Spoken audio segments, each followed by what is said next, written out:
RJD जो है बागी विधायक के खिलाफ कार्रवाई नहीं कर रही है। क्यों नहीं कर रही है? तो तेजस्वी यादव को अपना कुर्सी चाहिए नेता प्रतिपक्ष का, और नेता प्रतिपक्ष रहते हुए उनको बहुत सारी सुख सुविधा मिलती है, फैसिलिटी मिलता है। तो तेजस्वी यादव ने कहा कि बिहार एक गरीब राज्य है, तो जदयू ने क्या कहा? आपके मां बाप ने ही पूरा खजाना लूटा है। बिल्कुल। तो क्या गलत बोला जदयू ने? बोला है। देखिए, सीधे तौर पे बात है, नेता प्रतिपक्ष अगर आप बन जाते हैं तो उसमें क्या होता है? उसमें यह होता है कि अगर राज्य बनाया, अभी तेजस्वी यादव को बिहार में रहने की जरूरत थी, लेकिन वो चले गए कहां पे? केरल में चुनाव प्रचार कर रहे हैं। तो वो अभी नेता प्रतिपक्ष का दर्द, तेजस्वी यादव केरल में चुनाव प्रचार कर रहे हैं। 3 कैंडिडेट है उनके वामपंथी दल के, वहां पे जाके चुनाव प्रचार कर रहे हैं तेजस्वी यादव, और यहां पे बिहार में उनको नहीं दिख।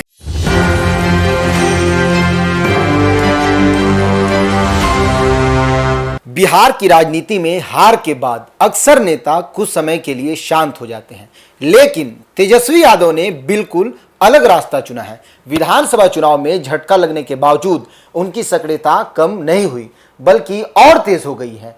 यही बात उन्हें बाकी नेताओं से अलग बनाती है। तेजस्वी यादव लगातार जनता के बीच बने हुए हैं, कभी बिहार के संगठन को मजबूत करते नजर आते हैं, तो कभी केरल जैसे दूसरे राज्यों में जाकर चुनाव प्रचार करते हुए नजर आते हैं। उनका ये जुझारू रूप रवैया दिखाता है कि हार को अंत नहीं बल्कि एक नए मौके के रूप में देखते हैं वे। और सबसे बड़ी बात यह है कि तेजस्वी यादव 5 दिनों के लिए केरल चुनाव में प्रचार कर रहे हैं, और प्रचार के दौरान उनका धुआंधार भाषण जो कि अंग्रेजी लैंग्वेज में है वो बहुत ज़्यादा वायरल हो रहा है। हालांकि जनसुराज के सूत्रधार प्रशांत किशोर जो है वो आए दिन ये कहते हुए नजर आते हैं कि तेजस्वी यादव 9वीं फेल है, और 9वीं फेल व्यक्ति बिहार जैसे बड़े राज्य को नहीं चला सकता है। तो इस पूरे मामले को लेकर हमारे साथ मौजूद हैं नीतीश राज, जो इस पर विस्तार से जानकारी देंगे। आखिर तेजस्वी यादव केरल में क्या कुछ कर रहे हैं? तेजस्वी यादव केरल में क्या कुछ कर रहे हैं, आपने पूछा। तेजस्वी यादव केरल में चुनाव प्रचार कर रहे हैं। 3 कैंडिडेट है उनके वामपंथी दल के, वहां पे जाके चुनाव प्रचार कर रहे हैं तेजस्वी यादव, और यहां पे बिहार में उनको नहीं दिख रहा है कि बिहार में क्या घटना घट रही है। बिहार में स्टैंपेड केस हो जाता है, भगदड़ हो जाती है नालंदा में, शीतला माता मंदिर में, वो कुछ नहीं बोलते हैं। क्या बोलेंगे वो? बिहार में उनको मौजूद रहना चाहिए ना। जब वो नेता प्रतिपक्ष है तेजस्वी यादव और बिहार में वो नहीं है इस समय, तो बिहार में सबसे ज्यादा जरूरत नेता प्रतिपक्ष की है, और तेजस्वी यादव यहां से गायब है। तो सीधे तौर पे आप समझ सकते हैं कि उन्होंने क्या बोला भाषण के दौरान। तेजस्वी यादव ने क्या बोला भाषण के दौरान? बिहार एक गरीब राज्य है। उन्होंने बोला कि बिहार एक गरीब राज्य है। तो तेजस्वी यादव ने कहा कि बिहार एक गरीब राज्य है, तो जदयू ने क्या कहा? आपके मां बाप ने ही पूरा खजाना लूटा है। बिल्कुल। तो क्या गलत बोला जदयू ने? बोला है। देखिए, सीधे तौर पे बात है कि जदयू जो बात करे तेजस्वी यादव की, तो वो बार बार यही कहते हैं कि बिहार गरीब राज्य, गरीब राज्य है। गरीब राज्य का बताते हैं, गरीब राज्य है बिहार। जब तेजस्वी यादव कह रहे हैं कि बिहार को, अब तेजस्वी यादव के बिहार गरीब राज्य है, तो जदयू वाले ने कहा, लालू जो है, लालू और राबड़ी देवी, लालू प्रसाद और जो उनकी पत्नी है राबड़ी देवी, उन्होंने ही मिलकर बिहार को गरीब राज्य बनाया। तो गलत क्या कहा उन्होंने? सीधे तौर पे कहा है उन्होंने गरीब राज्य बनाया। अभी तेजस्वी यादव को बिहार में रहने की जरूरत थी, लेकिन वो चले गए कहां पे? केरल में चुनाव प्रचार कर रहे हैं। तो वो अभी नेता प्रतिपक्ष का दर्जा उन्हें दिया गया है बिहार में, और वो यहां से गायब होकर अगर बाहर जा रहे हैं, तो फिर बिहार के बारे में तो आप कुछ सोच नहीं रहे हैं। वहां जाके बिहार की और बुराई कर रहे हैं। वो क्या कहें? बिहार का स्वास्थ्य व्यवस्था ठीक नहीं है, बिहार में शिक्षा व्यवस्था ठीक नहीं है। तो स्वास्थ्य और शिक्षा पे केरल से कंपेयर कैसे कर सकते हैं? जब आप भी तो सरकार में थे ना, तो उस समय क्यों नहीं ठीक किए बिहार को? अभी बस बोलने से नहीं होगा, आप बस भाषण देते हैं, बोलने से वाली बात नहीं होगी, आपको करके दिखाना चाहिए था ना। जब आप सरकार में थे, अभी तो सरकार में थे, आपके पिताजी भी तो सरकार में थे, उस समय क्यों नहीं बिहार को गरीब राज्य का जो गरीब राज्य उसको अमीर राज्य बना दिए आप क्यों नहीं बनाए? तो बस कटाक्ष करने से, केरल जाने से, चुनाव प्रचार करने से इनको फुर्सत मिले तब ना। ये बस चुनाव प्रचार करेंगे और कुछ नहीं इनसे होगा। जब बताएं आपको कि ये 16 मार्च को राज्यसभा चुनाव हुआ था, 16 मार्च को राज्यसभा चुनाव हुआ। क्या हुआ इस चुनाव में? आरजेडी को बम्पर हार मिली, महागठबंधन को बम्पर हार, और एनडीए को बम्पर जीत मिली थी। 5 के 5 सीट पर एनडीए की जीत प्राप्त हुए था, और यहां जीत प्राप्त हुई थी उस समय 5 की 5 सीट पे, और महागठबंधन को हार का सामना करना पड़ा। देखिए, मामले को समझिए। मामला क्या है आप नहीं समझ पा रहे हैं। सीधे तौर पे 243 सीट है बिहार में और 243 सीट में 10% जो विधायक होता है, अगर 10% विधायक ने वोट दे दिया तो जो भी होते हैं विधायक दल का जो नेता प्रतिपक्ष होता है उनको चुन लिया जाता है। तो 243 में से 10%, अभी आरजेडी के पास कितना विधायक है? 25 विधायक है, 25 है तो 24.3 यानी कि मान के चलिए 25 विधायक का समर्थन अगर होगा तो नेता प्रतिपक्ष आप बन सकते हैं। तो नेता प्रतिपक्ष बनने में देखिए, नेता प्रतिपक्ष अगर आप बन जाते हैं तो उसमें क्या होता है? उसमें यह होता है कि अगर आप नेता प्रतिपक्ष बन गए तो आपको कैबिनेट मंत्री का दर्जा प्राप्त होता है, और कैबिनेट मंत्री का जब दर्जा प्राप्त होगा तो आपको बहुत सारी सुख सुविधा मिलती है।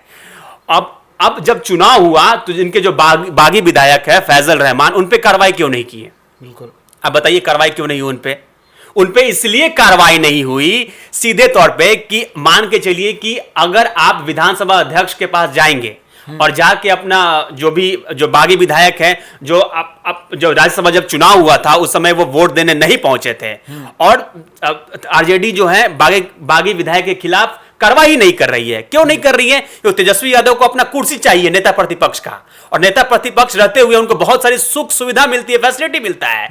अगर वो एक विधायक विधानसभा स्पीकर के पास चले जाएंगे और एक विधायक को आयोग घोषित करवाने के लिए उन पे कार्रवाई करेंगे तो तेजस्वी यादव की कुर्सी तो चली जाएगी नेता प्रतिपक्ष की, और नेता प्रतिपक्ष रहते हुए उन्हें कैबिनेट मंत्री तक का उन्हें सुख सुविधा मिलता है। आपको बता देते 2,60,000, मैंने पूरा इसका ब्यौरा निकाला, मैं बता रहा हूं आपको 2,60,000 सैलरी मिलती है तेजस्वी यादव को।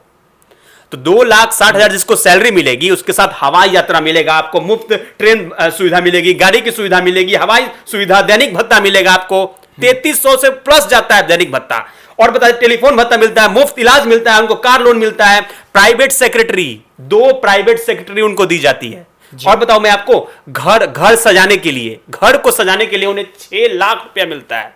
तो ये सब सारी फैसिलिटी नहीं मिलेगी उनको। बिल्कुल, इसीलिए तेजस्वी यादव अब वो सोच रहे हैं कि मुझे तो कोई मतलब नहीं है बिहार से, और मैं नेता प्रतिपक्ष का दर्जा प्राप्त है, मंत्री कैबिनेट मंत्री जैसा सुख सुविधा हमको मिल ही रहा है, तो क्या जरूरत है बिहार को कुछ बोल दिया जाए, गरीब राज्य बोल दिया जाए। सीधे समझिए, कुर्सी के लिए वो कुछ भी कर सकते हैं। लेकिन जो बागी विधायक थे फैजल रहमान आरजेडी के कैंडिडेट है, ढाका से विधायक है, उन पे कार्रवाई क्यों नहीं की है? क्यों नहीं की है? वो जानते हैं सीधे तौर पे कि नेता प्रतिपक्ष बनने के लिए 23 से 24 विधायक का समर्थन चाहिए, 24 से 25 विधायक तक का समर्थन चाहिए। अगर वो समर्थन मुझे मिल जाता है तो हम नेता प्रतिपक्ष बने रहेंगे, और नेता प्रतिपक्ष के दौरान मुझे कैबिनेट मंत्री का दर्जा प्राप्त होगा, अच्छे से सुख सुविधा उठा पाएंगे, सब फैसिलिटी ले पाएंगे, हवाई सेवा का, ट्रेन सेवा का, टेलीफोन सेवा का, दैनिक भत्ता, सब फैसिलिटी वो ले पाएंगे। इसीलिए वो विधायक पे कार्रवाई नहीं कर रहे हैं। और अच्छा एक बात बताइए, प्रशांत किशोर ने क्या कहा उनको? 9वीं फेल तो है ही, वो क्या करेंगे? उनको भाई किया उनके जो पिताजी ने जो उनको सौंप दिया है, उनको जिम्मेदारी दे दी है, आराम से वो अपना पॉलिटिकल निभा रहे हैं, है ना। पॉलिटिकल पद पे आराम से नेता प्रतिपक्ष का बनाया, उनको अपने पिताजी का साम्राज्य मिल गया है, वही साम्राज्य पे चल रहे हैं, नाच रहे हैं, और जाके बिहार की बुराई कर रहे हैं। आपने जो फैसल कहीं से शोभा देता है ये। आप बोलिए क्या आपने जो फैसल रहमान वाली बात बोली, जो ढाका के विधायक हैं, फैसल रहमान और पवन जायसवाल, इन दोनों का जो विवाद है, ये पूरा मामला क्या है आखिर? देखिए, फैजल रहमान की बात करें, पवन जायसवाल की बात करें, उनका क्या मामला है? देखिए, पवन जायसवाल ढाका के पूर्व विधायक है, ठीक है। तो हुआ क्या था कि फैजल, अभी खबर ये चल रही थी कि जैसे पवन जायसवाल की आपने बात की, तो पवन जायसवाल को पता है कि चुनाव के दौरान जब फैजल रहमान विधायक का चुनाव लड़े थे ढाका से, उस दौरान उन्होंने गलत तरीके से वोट प्राप्त कर लिया था। तो कई बाहरी लोग को बुलाया गया था। इस चीज को लेकर पवन जायसवाल तो कोर्ट गए हैं। इस चीज कोर्ट फैसला करेगा। तो पवन जायसवाल सबूत इकट्ठा कर चुके थे अपने पास, पूरे दस्तावेज थे उनके पास, पूरे सबूत के साथ कि फैजल रहमान आप कहीं नहीं जाना। जब राज्यसभा का चुनाव हो रहा था, उसी समय फैजल रहमान को ये बात पता थी कि अगर हम जाएंगे आरजेडी के पक्ष में वोट कर देंगे तो बहुत नफा नुकसान हो सकता है, मेरे खिलाफ कार्रवाई हो सकती है। और ये बात तेजस्वी यादव को भी पता था, क्योंकि देखिए तेजस्वी यादव को जब पता होता, वो आके क्या कह रहे हैं कि मुझे पता नहीं था इसके बारे में। नहीं, फैजल रहमान बाद में क्या बोलते हैं कि मेरी माँ का तबीयत खराब था, तो इसके मिलने हमने बात भी की थी, तो कई लोग फोन भी नहीं उठाते, उसके बाद उनका बयान भी आया था।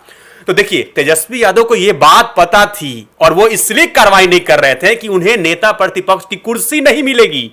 आप बात को समझ रहे हैं? बिल्कुल। अगर उस पर कार्रवाई हो जाती है तो एक विधायक कम हो जाता है, 23 विधायक होता है, फिर नेता प्रतिपक्ष तो आप बन नहीं पाएंगे। तो नेता प्रतिपक्ष आप बन नहीं पाएंगे तो कैबिनेट मंत्री का जो दर्जा आपको मिला हुआ है उसके हिसाब आपको फैसिलिटी मिलता है, सुख सुविधा मिलता है, 2,60,000 सैलरी, उसके बाद भत्ता से भत्ता, घूमने का खर्चा, टेलीफोन का खर्चा, 6 लाख घर सजाने का खर्चा उनको मिलता है। क्या चीज की कमी है? तो वो कमी ना हो उनसे, वो कमी मतलब वो कमी उनको महसूस ना हो, इसीलिए वो सारा किया कराया है। यही बात को समझिए। तो फैजल रहमान के पास पूरा चिट्ठा था। फैजल रहमान जब चुनाव लड़ रहे थे तो पवन जायसवाल के पास, फैजल रहमान के पास नहीं जी, पवन जायसवाल के पास पूरा चिट्ठा था उनके पास, और वो कह रहे थे कि मैं जाके सबूत पेश करूंगा और आपको विधायकी से अयोग्य घोषित करवाऊंगा। तो ये बात फैजल रहमान जब ये बात को जाने तो वो सतर्क हो गए। इसलिए वो जब राज्यसभा का चुनाव हुआ तो उस दौरान वो वोट देने नहीं आए, बहाना बना लिए। समझ रहे बात को? तो ये सारा खेला सबको पता था, ये सबको पता था ये बात, लेकिन ये बात को छुपाया गया मीडिया के सामने। लेकिन आज हम एक न्यूज़ 24 के सामने आपका खुलासा कर रहे हैं बात की कि ये डील हुई थी। आप बात को समझ रहे हैं? देखिए, वही चीज मैं आपको बताने की कोशिश कर रहा हूं कि तेजस्वी यादव कहीं ना कहीं कुर्सी के प्यारे हैं, और कुर्सी उन्हें नेता प्रतिपक्ष की चाहिए, और नेता प्रतिपक्ष का जिसको कुर्सी मिल जाता है, कैबिनेट मंत्री की सुख सुविधा उनको मिलती, इसीलिए ये सारा षड्यंत्र रचा गया। तो सुना आपने किस तरह से तेजस्वी यादव पर ये आरोप लगाए जा रहे हैं कि तेजस्वी यादव जो हैं वो नेता प्रतिपक्ष की कुर्सी पर जो बैठे हैं वो गलत तरीके से बैठे हुए हैं। और तेजस्वी यादव 5 दिनों के लिए केरल दौरे पर गए हैं, जिसमें वो बिहार को लेकर बहुत ज़्यादा गलत बातें बोल रहे हैं, बिहार को गरीब राज्य है और भी बहुत सारी चीज़ें बोल रहे हैं। इस पूरे मामले को लेकर आपकी क्या राय है? अपनी राय कमेंट बॉक्स में ज़रूर दीजिएगा। फिलहाल इस पेशकश में इतना ही। आगे की खबरों के लिए बने रहे न्यूज़ 24 के साथ। धन्यवाद।